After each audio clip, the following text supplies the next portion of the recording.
12 things I'd like to say to my past self.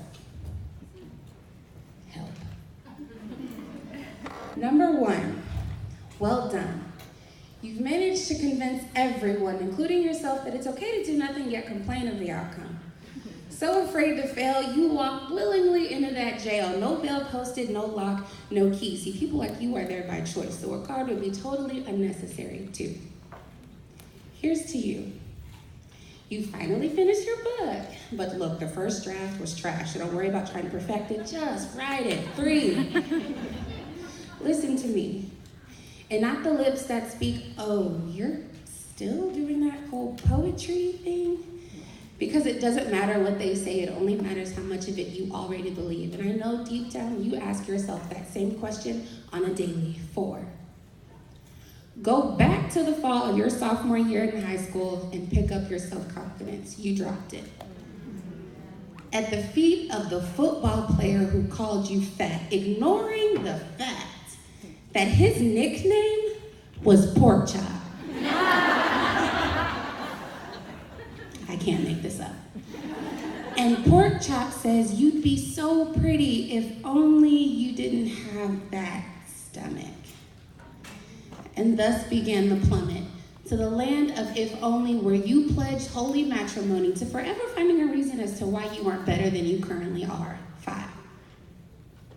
It's okay to cry. Write hard and clear about the pain. Give it a name and ID. Don't let it roam your head or heart freely. Pain is sneaky.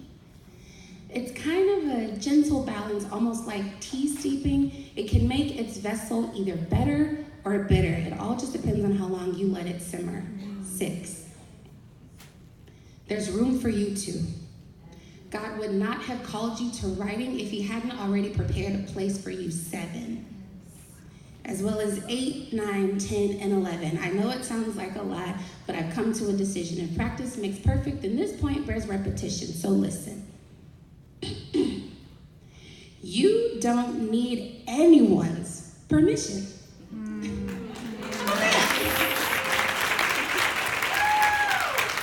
If your mission is God-given, driven by faith, there's no reason to wait.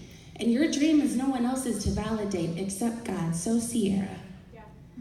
Stop hiding the fact that you're a preschool teacher and a barista who sells tea, all the while holding a college degree. Because guess what, sweetie? You're happy. You're happy. But you're so worried that you'll prove the rich people right. That you're nothing but a poor brown girl living within the confines of her life, or worse.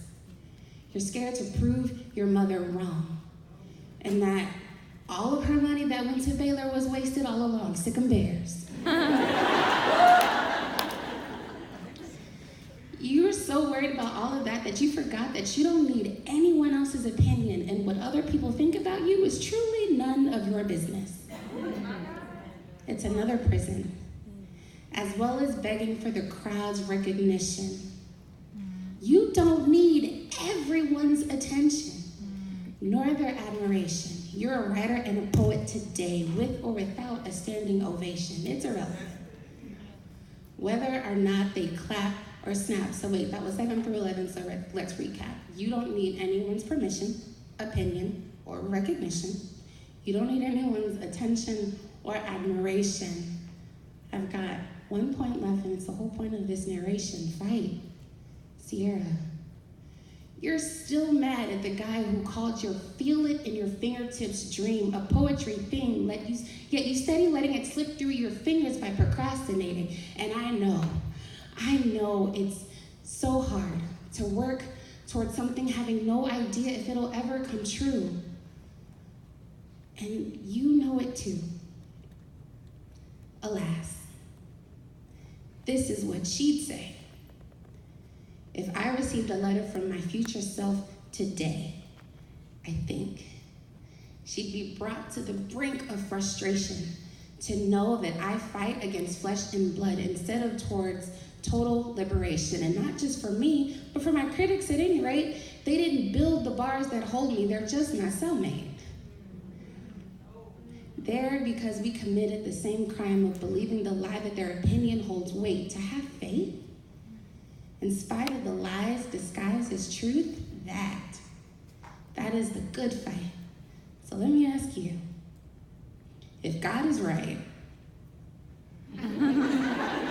let's just say, and you actually become everything he says you'll be, ask yourself, what are 12 things that woman would say to this version of me? Thank you.